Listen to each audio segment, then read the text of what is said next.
dans une petite ville tranquille, vivait une famille modeste. Sophie, une mère célibataire, et ses deux enfants, Lucas et Emma. Le père, Julien, était un homme au grand cœur, connu dans tout le quartier pour sa générosité. Malgré ses propres difficultés financières, il trouvait toujours le moyen d'aider ceux qui étaient dans le besoin. Il gardait discrètement des enveloppes avec un peu d'argent pour les voisins en difficulté, offrait des repas chauds à ceux qui n'avaient rien, et passait ses soirées à réparer gratuitement les objets cassés pour les familles qui ne pouvaient pas se le permettre. Chaque Noël, Julien se rendait anonymement chez une famille en difficulté et laissait un panier rempli de provisions, accompagné d'un mot simple. Vous n'êtes pas seul. Il croyait fermement que chacun méritait un coup de main, même quand lui-même peinait à joindre les deux bouts.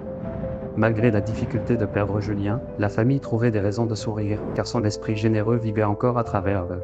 Sophie se rappelait souvent ces paroles. Ce qu'on donne aux autres revient toujours, d'une façon ou d'une autre. Ces mots étaient devenus son mantra. Elle les répétait à Lucas et Emma lorsque les moments étaient durs, lorsqu'ils ressentaient l'absence de leur père. Malgré les fins de mois difficiles, ils avaient appris à se réjouir des petites choses, un repas partagé autour de la table, les éclats de rire d'Emma, ou les dessins de Lucas qui remplissaient la maison de couleurs. Le souvenir de Julien leur donnait de la force. Sophie continuait à transmettre les valeurs de bonté et de compassion qu'il avait incarnées.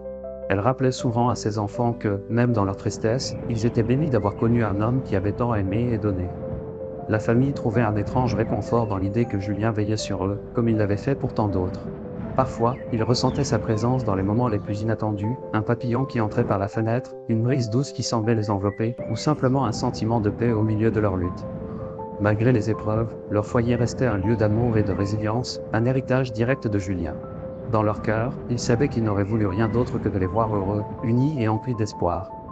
Le soir de sa mort, Julien avait encore sur lui une petite enveloppe destinée à une famille qu'il savait en détresse. Il revenait d'un double quart de travail, épuisé, mais le cœur rempli de cette satisfaction silencieuse de savoir qu'il faisait une différence. Il pensait toujours aux autres avant lui-même, parfois au détriment de sa propre santé. Le père, Julien, était décédé subitement d'une crise cardiaque en rentrant du travail. Ce soir-là, épuisé par une longue journée, il avait ressenti une douleur oppressante à la poitrine, mais avait insisté pour continuer son trajet à pied jusqu'à la maison. Il s'était effondré à quelques pas de la porte, avant que quiconque ne puisse lui venir en aide. La famille luttait pour joindre les deux bouts. Les factures s'empilaient, le frigo était souvent vide, et l'hiver approchait avec ses promesses de froid mordant. Malgré la difficulté de perdre Julien, la famille trouvait des raisons de sourire, car son esprit généreux vivait encore à travers eux. Sophie se rappelait souvent ces paroles.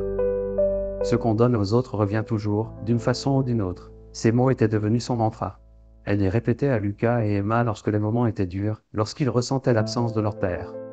Malgré les fins de mois difficiles, ils avaient appris à se réjouir des petites choses, un repas partagé autour de la table, les éclats de rire d'Emma, ou les dessins de Lucas qui remplissaient la maison de couleurs. Le souvenir de Julien leur donnait de la force. Sophie continuait à transmettre les valeurs de bonté et de compassion qu'il avait incarnées. Elle rappelait souvent à ses enfants que, même dans leur tristesse, ils étaient bénis d'avoir connu un homme qui avait tant aimé et donné. Malgré les épreuves, leur foyer restait un lieu d'amour et de résilience, un héritage direct de Julien.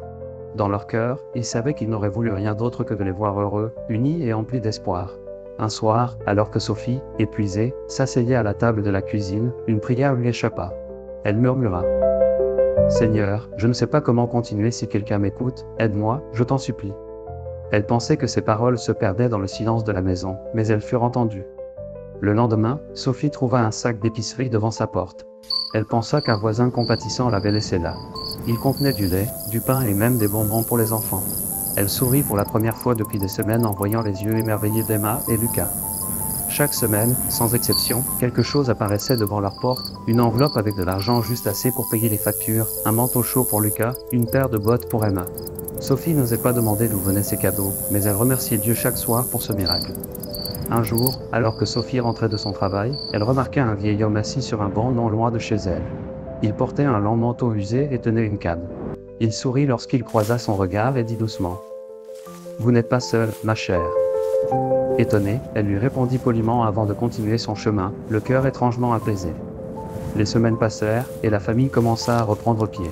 Sophie trouva un meilleur emploi, Lucas et Emma étaient heureux et en bonne santé. Pourtant, elle ne put s'empêcher de penser à cet étranger et à ses miracles réguliers. Un matin, Sophie décida de rester éveillée pour découvrir qui déposait les cadeaux devant sa porte. Elle observa discrètement de la fenêtre du salon. Vers minuit, une silhouette apparut sous la lumière pâle du lampadaire. C'était le vieil homme qu'elle avait croisé. Mais quelque chose en lui semblait différent. Il posa délicatement une enveloppe sur le seuil, puis, avant qu'elle ne puisse sortir pour le remercier, il disparut dans la nuit. Sophie ouvrit la porte, mais il n'était nulle part. Dans l'enveloppe, elle trouva une note. Les miracles arrivent quand on garde la foi, continue de croire, ton ange gardien veille sur toi. Sophie ne revit jamais cet homme mystérieux, mais elle garda cette note précieusement.